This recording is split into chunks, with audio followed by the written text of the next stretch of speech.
I'm here today with April Dunford, who is a positioning specialist for B2B tech companies, and very excited to speak with her today. April, how's everything going with you? Everything's going great. So good to be here. Thanks. Thank you very much for giving us some of your time. For those in the audience who aren't familiar with you, you want to telling everyone a little bit about yourself and what it is that you do? Sure. So my background is I spent 25 years as a repeat vice president of marketing at a series of venture-backed startups. I think I did 6 of those got acquired. About 5-6 years ago, I moved to consulting, and I work with B2B tech companies, mainly growth stage companies, occasionally some really big ones. And my particular speciality is positioning. And I wrote a book on that called Obviously Awesome, which some people have read. Very cool. Thank you. How did you zero in on positioning as kind of your craft? I'd love to kind of go right back to the beginning and understand what was it about positioning? How did you end up in that area of work? Yeah. So, I'm kind of an accidental marketer. So I actually studied systems design engineering in school. But when I came out of university, I got a job at a startup. And specifically, I was in the product marketing group.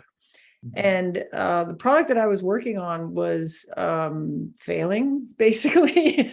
and I was put in charge of interviewing existing customers to find out how sad they would be if we end of life the product.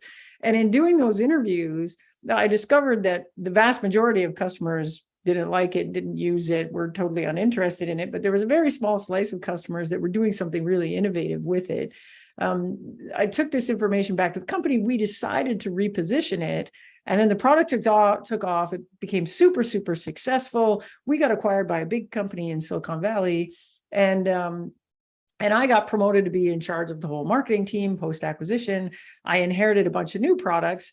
And a couple of them looked like their positioning was not so great either.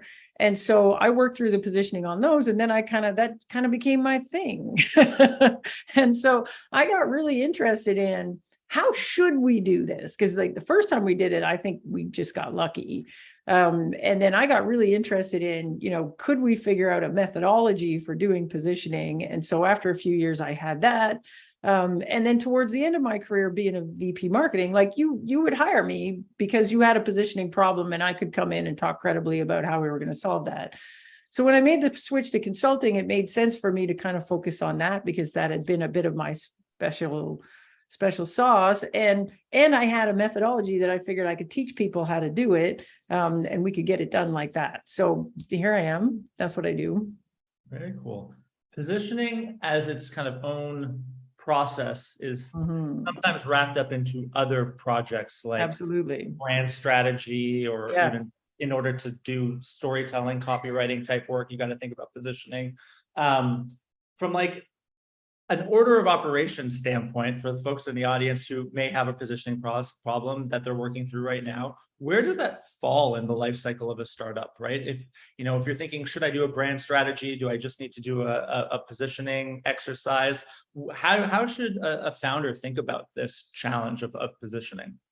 Yeah, well, like this is the funny thing about being the positioning lady is, especially at the beginning when I started, like, you'd meet founder and the founder would say, what do you do? And I said, well, I do positioning work. And they're like, what's positioning? And so when we would have to have this conversation, or worse, they'd say, oh, I know what positioning is. That's the same thing as messaging. And you're like, actually, no, positioning and messaging, not actually the same thing. And, or, my personal pet peeve is people talk about brand positioning. And that just makes me angry because I think there's branding and there's positioning. Those two things are actually really, really separate.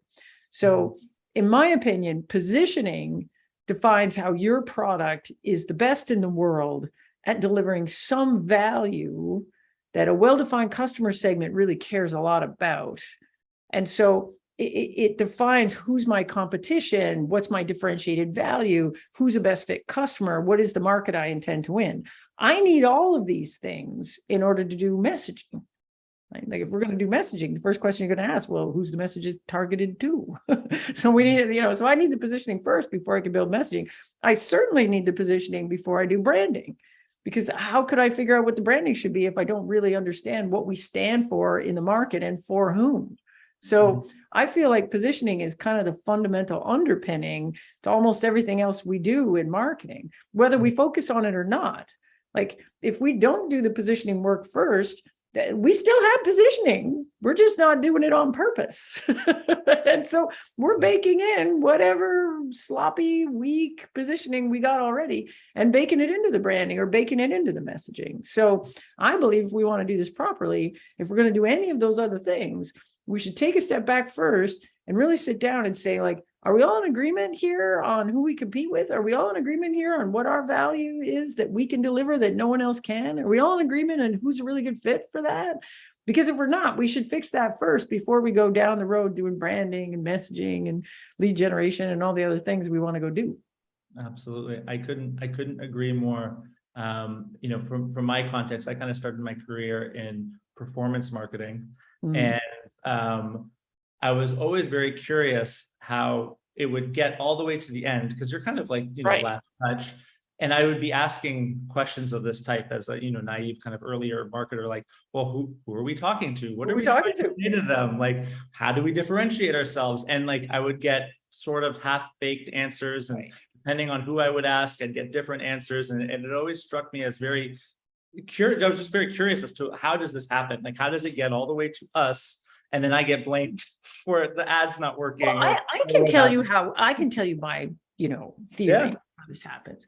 Because I worked at a lot of startups. And what usually happens is the founder has an idea in their head, right? And it's usually the product gets built, the original product gets built with this idea that we're going to take something that exists today and make it better, right? Like the founder wakes up and says, you know what sucks? Email sucks. We're going to do better email. Or, you know, I hate the way this CRM is, like, this is stupid. Let's build a better CRM. And then they build the thing, right? They build it. And then they take it out to the market and customers see it and they say, ooh, I really like that bit, but I don't like this bit. And then, you know, the team starts working on it. So they're adding things, they're moving things, they're, you know, doing whatever. And fast forward a couple of years, and, you know, that thing you thought was a CRM is maybe it's a contact manager, right? Or that thing that you thought was email, maybe it's chat. And, but you don't see it that way because you didn't position it deliberately in the first place. You're just like, it's email. What else could it be? Like, we're email guys making email. Like, we don't even like the thought that it could be something else hasn't even really occurred to people. And then, but your customers are seeing it for the first time and they're like, I don't know, man, you're calling it email, but it looks like chat and I can't figure it out, you know, and I don't even know how to evaluate this thing. And so there's this disconnect between what we thought we were building originally, what the thing is now, and the way customers perceive it. And so, you know, whether we did the positioning deliberately or not, we are definitely positioning it in the market. It's just, you know, maybe it's not working. So in order for us to figure out the best possible positioning for the thing that we've got right now, it's actually useful, I think, to back it up, get the gang together and walk through the steps and be like, okay, like, you know, who do we compete with? How are we different? What's the value we can deliver? Who are we going after? And then is it email? Like, is that the best way to contextualize what we're doing? Or maybe it would be better to describe this thing as chat. In your career of you know, working with startups for quite a few years now, have you seen founders get smarter about this earlier stage, or has it kind of remained the same? Likewise, if not founders, what about investors, right? Because I would imagine that if you had some solid positioning in mind, you know, that might help you with your pitch and raising capital, or if you were VC and you're looking at, you know, a potential technology, you know, does their positioning seem sound? It seems, but in what I've observed in my, you know, time that I have been working, I haven't seen a lot of emphasis on that necessarily, or understanding of it, or if there is some understanding of it, it's kind of like, well, we'll get to that later. Curious how you've seen that evolve, if at all, over the years. Well, I think that, so let's take the investor thing first, because that's an interesting case. So here's my thinking on this. I think a company does not have one story. I think a company has many stories. So, and I think that generally, having done 7 venture-backed startups where I was involved in fundraising, I don't think your investor story and your sales story is the same. I think they are very different. So what the investors care about is, where are you going to be in 10 years? Like, what's the vision and what's the plan for this thing to be $1 billion business? And then there's what you actually do today, which isn't that. So you got today, and then you got the thing, there's the vision. And there's, you're going to go through some steps, we're going to sell these people, and then we're going to add this functionality and do this thing. And then maybe we make an acquisition here and this happens. And then we do this. And then we get to the all singing, all dancing, glorious future. So positioning is the way you talk about this thing in the market at every step along the way. And it changes. Okay. Right? It changes. Like, let's take Salesforce as an example. When 100 million years ago, when Salesforce was a little wee company, they were in the CRM market. This is an existing market. They did not create this market. The market existed for decades before they showed up. But the gap in the market was nobody in SMB was using a CRM, because at the time it was on-premise software. So if you wanted a CRM, you had to have an IT department to manage the servers, install the thing, look after it, all that stuff. So they came on the market, and their positioning was CRM for small businesses. Their differentiated value was, you can use this thing even if you don't have an IT department, because we have no software. So that was their thing. That was their thing until they were like 200 million revenue. Is that their thing today? Absolutely not. They do way more than that now. We've got sales service cloud, we got marketing cloud, we got all these other things. Now we own Slack and we own Tableau, and there's this whole customer 360 thing. And it's in the end, are they a good CRM for tiny little small businesses? No, they're not. They're like the worst thing you could pick, actually. So their positioning is very different today than it was back at the beginning. It's not, you wouldn't, like, if their positioning today was no software, like, that's goofy. Like, we're all doing that now. All their competitors do that. It's not differentiating. So I think your positioning goes through these different stages. And so what you'll get is founders, particularly if they're fundraising, are not necessarily thinking about that our VC pitch is actually going to be different than our sales pitch. So they may be using a pitch that's very oriented towards the future, and it kind of says, and it's usually a really big story, right? Like, there's an old way of doing things, now we got a new way of doing things, and there's going to be carnage in the market, and people that don't get on board with the new way of doing things will fail, and there'll be destruction, and there'll be no one left but us. And so, get on our train, and that's a great pitch for a VC. That's kind of like, big market shifts, we're going to do the thing. But for a sales pitch is really different, right? A sales pitch is like, okay, I'm just trying to pick accounting software here, man, and I got lots of choices. And, you might come in and say there's the new way of doing accounting versus the old way. And you're like, I don't know, maybe I want the old way, because that sounds like it's not very risky. That sounds like it might not be full of bugs. That sounds like the market leader is actually a good choice for me. And what you're talking about sounds a little maybe too far ahead. Or the worst thing that you'll get is the vast majority of purchase processes, the customer doesn't actually go through with the purchase because it seems kind of scary and risky. So if you come in and say, oh my gosh, the world is changing and all this stuff is happening, like, your first idea might be, well, let's just wait a hot minute here and see if that happens. So let's just delay the purchase till next year, and then we'll know. And that's the worst competition you can get right there. So anyways, I think that sometimes founders don't understand the difference. There's a VC pitch and a sales pitch, and they need to actually, like, positioning is all about where we're at right now. Like, how do we tell the story for the thing we're doing right now? And next year, after we do an acquisition, or after we put out a new version, or maybe we have different competitors in the market, our positioning might be different next year, and that's okay.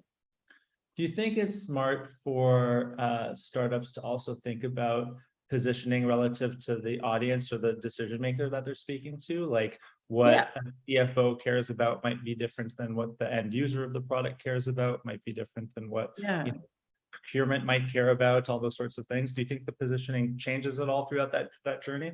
Well, so here's the way I look at this. So, and I'm very B2B focused on this. So B2C, I don't know how you do this, but in B2B, if we're selling, software, typically there are 5 to 7 personas involved in a deal. So typically what you've got is the economic buyer, the person that signs the check. Like, so let's say we're talking about accounting software, it's VP finance or whatever, that might be the person that signs the check. But the VP finance doesn't go out and, make a short list of what accounting software we're going to trial and figure out. They assign that to someone else. So there's this person that gets the job of figuring out what accounting software we should look at, what are our requirements, what should our budget be, which one are we going to pick? That person that does that, we would typically refer to that person as the champion in the deal, because that person is going to go make the short list, figure out, and then there's all these other influencers. And so end users might fall into that camp, that there'll be end users of the accounting software, and we don't want to buy something they hate. So at some point in the deal, the end users might get to muck around with it a little bit. And if the end users really hate it, then the deal is done. But they're not making the decision, right? They're just potentially cratering it. And so same thing with IT a lot of times these days. IT is often like a check, but not the decision maker. So they're not the champion, but the champion may have to go to IT, and then IT might say, oh, look, this doesn't integrate with our CRM, so we can't have it. Or, it doesn't meet our security compliance standards, boop, boop, it's out. So there's all in procurement is in there, right? Like procurement might say, we don't like it for this or that. Legal is another one. So we got all these other people. So when we think about positioning, the person that we really care about a lot, like the most, is the champion. Because if our positioning does not resonate for that champion, we don't even get a foot in the door. Like, we don't even have to worry about we're never going to get anywhere near all the other people if we don't get it with the champion. And then the second thing is that typically we don't get to pitch all those other people. The champion does. Sometimes, if we're lucky, we might get called into the conversation with IT or maybe the conversation with end users. But a lot of times before the purchase, we don't actually do that. The champion does it. So part of our job is our positioning needs to work for the champion, but we also, in our sales process, have to arm the champion to manage all of the potential objections of the other stakeholders. So a key part of our sales narrative needs to be, okay, hey, like, we know, because we sell this software, we know that at some point you're going to have to take it to IT. And here's the stuff that IT is worried about. Are we SOC 2 compliant? Yes, we are. Do we integrate with your CRM? Yes, we do. And so we have to kind of arm that person so that if they walk over to IT and say, hey, I'm thinking about doing this thing, IT is going to say, well, is it SOC 2 compliant? And you're going to say, yeah, it is, as a matter of fact. And then, so I can handle the major objections. And then if it gets down in some gory detailed stuff, then we can say, well, that's pretty detailed. Let's bring the vendor in, and the vendor can do that for you. And then we get a chance to do that directly. And yes, it's not so much positioning, it's more objection handling, because these people aren't the decider. They're just potentially going to kill it. So they got a list of things they're worried about, and you got to make sure that you're not triggering them on any of it. Mm-hmm. Positioning is a very cross-functional process, requires a lot of people to be involved in it, or at least I think probably should. Startups are always starved for time. They often are working from the idea of, let's just MVP everything, just put things out there, iterate, go quickly, what have you. How do you think about the positioning exercise in that context, right? Where it's not a large enterprise that can spend the next 12 months working on positioning, right? You got founders, they got to get out there, they got salespeople, like it can be a tough sell, at least in my experience, to like, let's slow down and kind of do this. How do you think about that in the context of a startup? Well, so I'll throw two things out. So the first one is, I'll get startups come to me before the product's even launched, like it's not even launched yet. And they'll be like, hey, we're really worried about this positioning. We want to make sure we really get it right before we launch. And so, and they'll be like, can we hire you to work on it?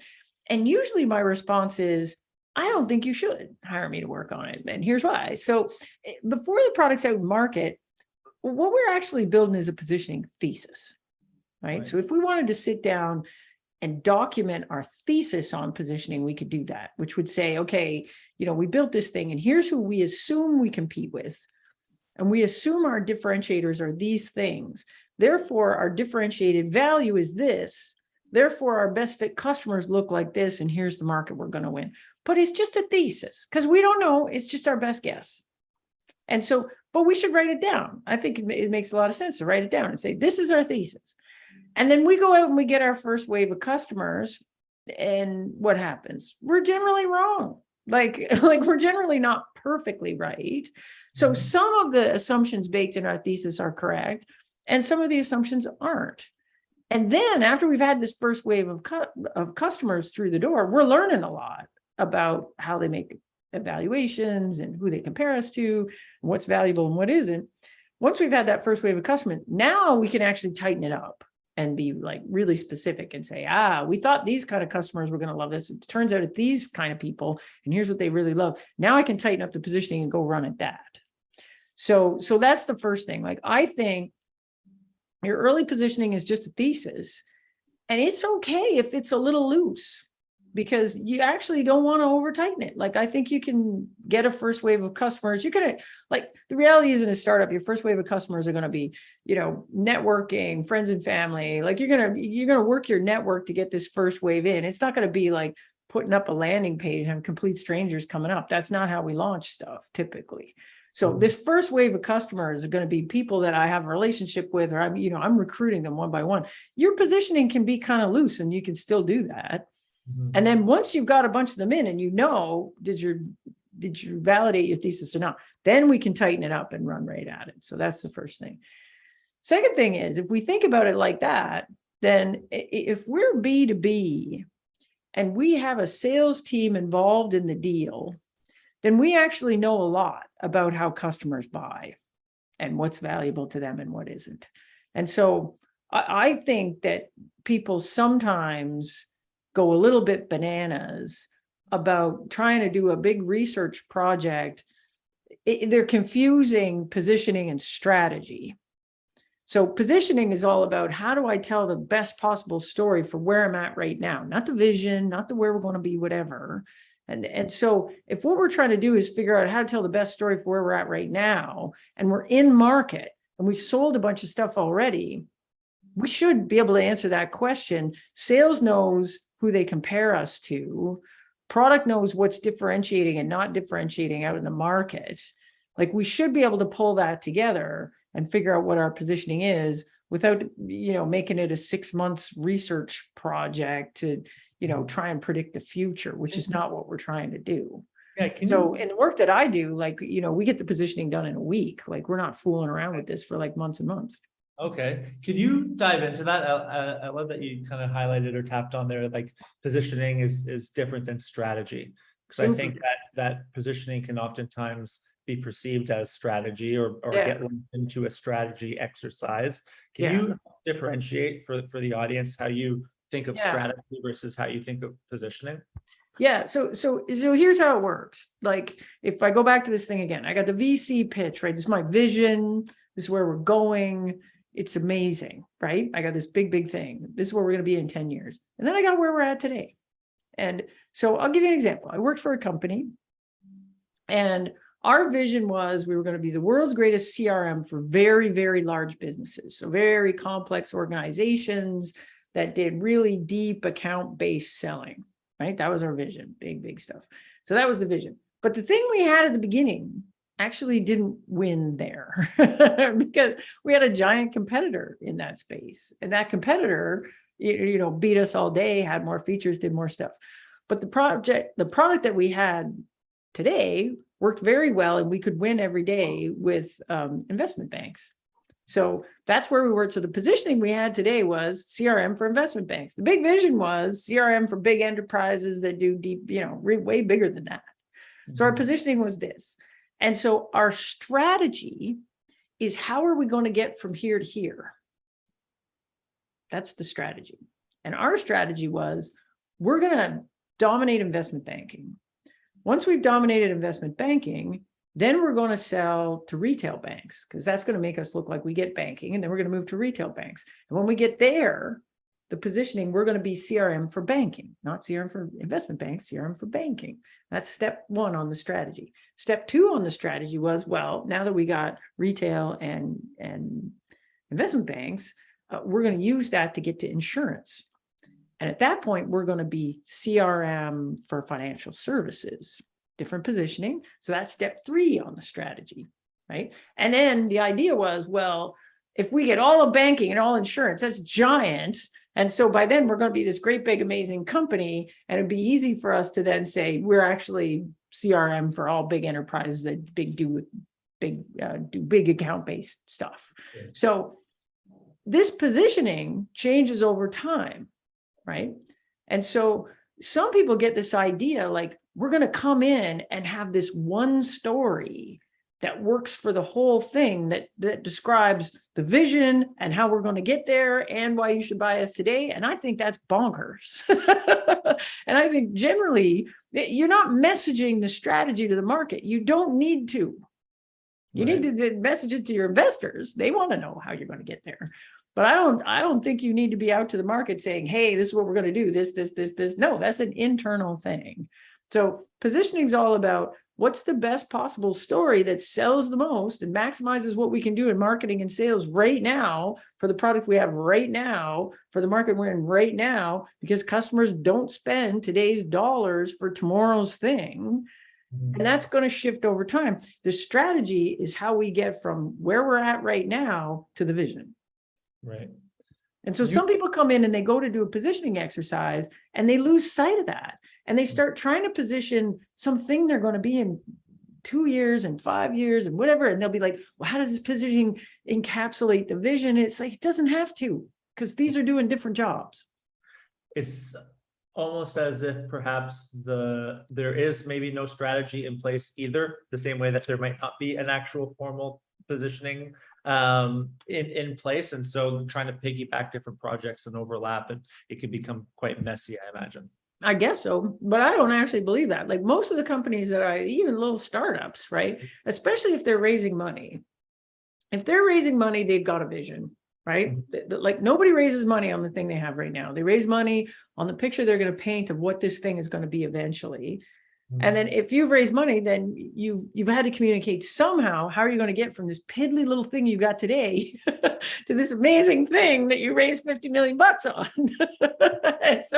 and so that journey of how you're going to get from here to here, that's the strategy.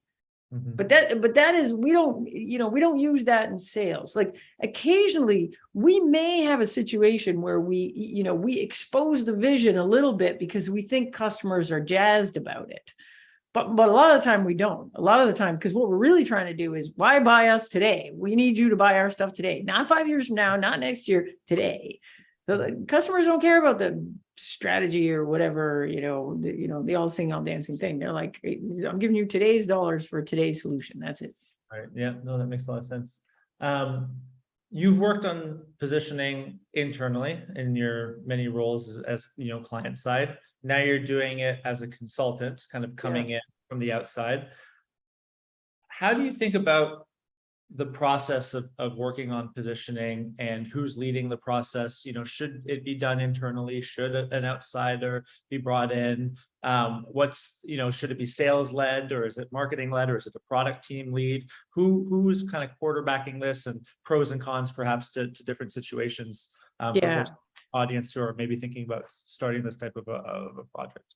Yeah, so I think that this is just my opinion, but I think the vast majority of companies can do this on their own, but it doesn't make it easy, right? So, so my methodology that I use is super easy. Like I wrote a book on it, and I know tons of companies that have just bought the book, ran the process internally, works fine. And when I was a VP marketing, most of the time I did this by myself internally without outside help. The companies that come to me are the ones that have gotten stuck. And so there's a handful of ways you get stuck. So one is, I think positioning needs to be a cross-functional effort. If it's not a cross-functional effort, here's what typically happens. Marketing department wants to do messaging. And so they come up with positioning that they're going to use for messaging. And then they build that messaging, whatever, but then it kind of stays inside marketing. And so when sales is pitching, there's a whole different story happening in sales because marketing never really told sales about it. Or maybe they built a sales pitch and threw it over the wall, but they didn't involve sales in building it. And so sales looks at it and says, this is a garbage sales pitch. I'm not using that. I'm going to use the thing I always use. So now I got one story in marketing, another story in sales. The same thing happens like if you're in a startup, typically the founder is out talking to customers, talking to investors, talking to all kinds of people, and the founder's got their pitch. And their pitch is, that's a different story. Or maybe the founder brings up the marketing website and says, what is this crap? I don't know. I don't believe this. What is this? So I think everybody needs to be able to tell the story. And so I think if we're doing positioning, we actually have to bring the gang together. I think it makes sense to have product, marketing, sales, customer success, the founders, all together in a room to do it together. Now, here's the problem. If we get everybody together in the room to do it together, we need to have a process. We can't just get everybody to get together in the room and say, so why does everybody love our stuff? Because that just becomes a battle of opinions. And marketing never wins that. That just becomes a fight between sales and the founder, is my experience. And the founder generally wins that fight. And then sales will ignore them and go do whatever they did before. So if we're going to get everybody together, we need to have some kind of a process to work through that, as much as it can, takes the opinions out of it. And so my process came out of that. It came out of my own desire to be able to run one of these things internally with me as the VP marketing, without having this battle of opinions. So the work I do now is for companies that get stuck. So some companies get stuck because, in startups, we have a lot of people with big personalities. And so sometimes what you'll get is, the thing sort of ends up being a bit of a fight. And you can't get consensus in the room. And if you can't get consensus, you can't get to the positioning, and then you're kind of, deadlock. Sometimes what you'll get, I'll get a lot of founders will come to me and they'll say, look, I don't want to just dictate this to the team. I know how to position this. Every time I'm in a sales pitch, we win the deal. But I don't like the way my salespeople pitch it. I don't like what I'm seeing in the marketing department. I don't like whatever. But I can't just tell them what to do. I actually want somebody to come in and be the facilitator through this exercise to get consensus. Right. And so that's generally the work that I'm doing is I come with the process and I'm the facilitator, and I'm not doing the positioning for you. I'm actually pulling it out of you. Yeah, that makes and sense. ensuring that we get to a good thing at the end. And so sometimes it makes a lot of sense, I think, to bring an outside expert in. So most of the companies that come to me, they don't come to me first. They've been messing around with their own positioning for a while and they're stuck for some reason. And then it's worthwhile to make the investment to bring someone in to get us unstuck so we can get on to the rest of the stuff we need to get done.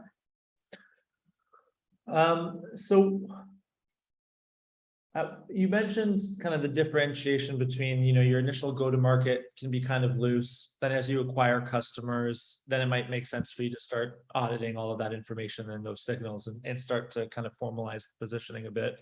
Yeah. At what size of company, what stage, how do I know that I've got enough data to look at that it's, somewhat statistically significant?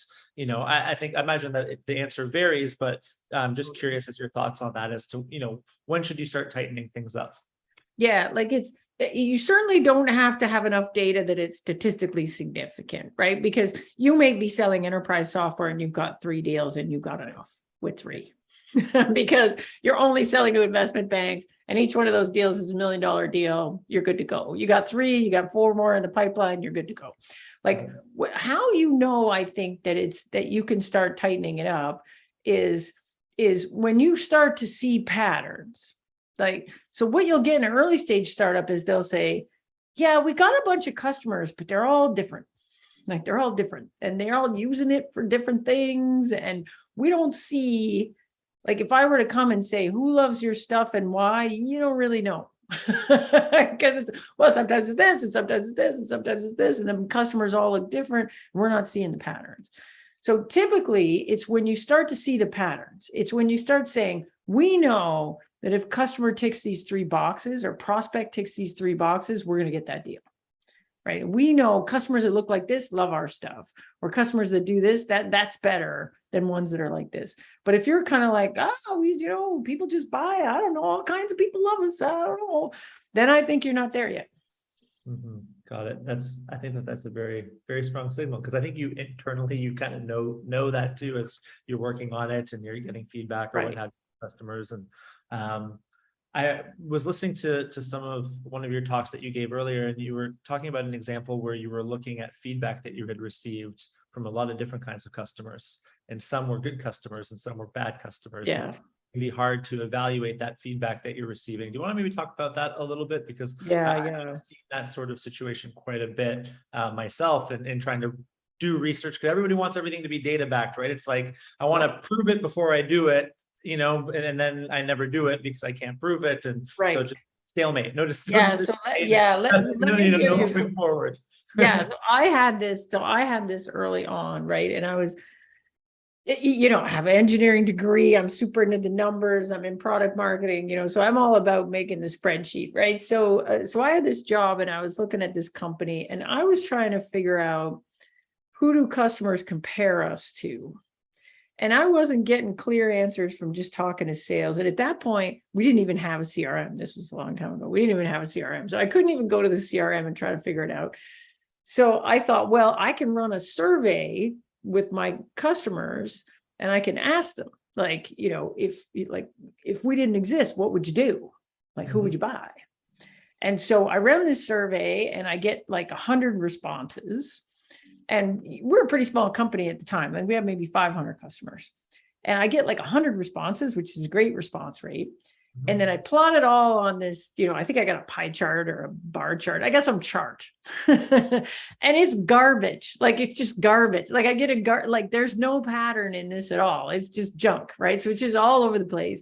And some of the answers make sense. And some of them are like, what the hell are you smoking? Like, why would you replace us with that? Like, so I'm looking at this thing. I'm sitting in my office and I'm looking at this thing and I've got this look on my face like, WTF, right? And my boss, the founder, comes walking by and he's like, why your face look like that? And I said, well, I just did this thing. I did this survey and everything, and I'm trying to figure out not who we think we compete with, but who do customers think we compete with? And I'm not getting a good answer. And he said, well, show me the thing. So I show him the chart and he gets all squinty at it and he goes, who said that? And he picks one of the answers that was really stupid. And I said, oh yeah, that's a bad one. And I said, well, look, and I pull out the spreadsheet and I said, oh, that's Bank of Montreal. And the CEO goes, oh, Bank of Montreal. We hate Bank of Montreal. Bank of Montreal is our worst customer. We sold them 7 years ago when our product did something totally different. And they use us in this whole bizarro land way. And if I could reverse time, I would tell those guys to get lost and I never would have sold them, because now they're always miserable because the product doesn't do what it wants them to do. And they're a terrible example. And I don't want you to ever come back to me and say, you're building some marketing off what Bank of Montreal said, because they're bad fit customer. And then he's all worked up. And then he's like, well, who else did you talk to? So we pull out the spreadsheet and he starts crossing them off. He's like, Bank of Montreal. No, we didn't. No. And then these guys, no, not them. No, not them. And I had a bunch of like customers that we'd had from when the product was way back and it did something. So he's crossing a whole bunch of these things off. Nope. Not them. And then when we crossed them all off, and then we ran the pie chart again, now we got data. Right. So then all of a sudden it was clear, it was crystal clear, but we had all this noise in there. And so what that taught me was not every customer's opinion is equal. So we have to figure out, if we're going to go do this and ask customers something, like what we're trying to get at is these best fit customers. And then we got all these bad fit customers. We don't care what they think because we don't want to attract them. We're not trying to build positioning for them. We don't want a pipeline full of these bad fit ones. We want a pipeline full of these good ones. So in the work that I do with customers now, especially if it's B2B, like we'll sometimes kind of start with, all right, well, let's just think about this for a second. Like, if you think about all your customers you have right now, right? Like, what's a good fit? Give me an example of a good fit customer. And somebody will say, oh yeah, Walmart, they're a good fit. Okay, let's write them on the board. And so we write a whole bunch, and then we'll say, have you got any bad ones that like you wish you never did the deal or whatever? And then every B2B company has a list of these, and they'll be like, oh yeah. And so we write those ones down, and we're like, okay, not these guys. So when we're doing this exercise and we're talking about like, if you didn't exist, what would a customer do? I don't care what your bad fit customers want, because what I'm trying to get at is positioning that stuffs a pipeline full of these good fit people. That's what I'm trying to get. Yeah. So I don't think we can just like, people put a lot of weight on surveys, and I'm like, nah, because there's going to be a lot of noise in there. And so I used to do things like I would do a net promoter score survey first, right? And that would give me a gauge of customer happiness. And I'm telling you, bad fit customers are generally unhappy. And so it's not perfect as a way to separate good fit, bad fit, but it's not bad. And so, and it's really easy, net promoter score, really easy to, do it. And that gave me a little bit of a thing. And then I would get a list of customers, and I would literally walk that list around. Like I'd walk it over to sales and say, who's bad here? And they'd be like, oh, not these ones. And you walk over to the founder, who's bad? We take a couple off. You go over to customer success. They know who's really grumpy. No, I'll take these ones off. And then you've got this list. And then if you wanted to go do interviews and stuff, these are the people you should be talking to. So you can't treat everybody like they're equal, because they're not. So two more questions for you, and then we can start to wrap up. But one of the questions is, when you're working on positioning, you mentioned your process is quite quick, and that you should be able to work through this. It doesn't take 6 to 12 months to work through your positioning. How do you think about for me, it's like a week. We do it in a week. Yeah. So how do you think about experimentation, right? Because obviously everybody's in a test and learn mindset these days. Well, okay, come to we've got a hypothesis, we kind of test this out. How do you think about testing positioning versus going all in, and how do you think about rolling out a new positioning? Like what's your process for that? I'm very curious. Well, so I think there's a lot of places where we absolutely do want to test. And then there's other things where, so we definitely want to test our positioning once we got it, in case we really blew it. It's not often, though, I will say, in my process, basically, I've got the best minds in the room. Like I've got the founder, I've got the VP sales, I got VP product, I got head of marketing, I got head of customer success. It would be very weird if we came up with something that was a complete failure, in my opinion. Like, who knows more about our stuff and how it works in the market than the people sitting in this room? Nobody. So if we were way off, I'd be super surprised.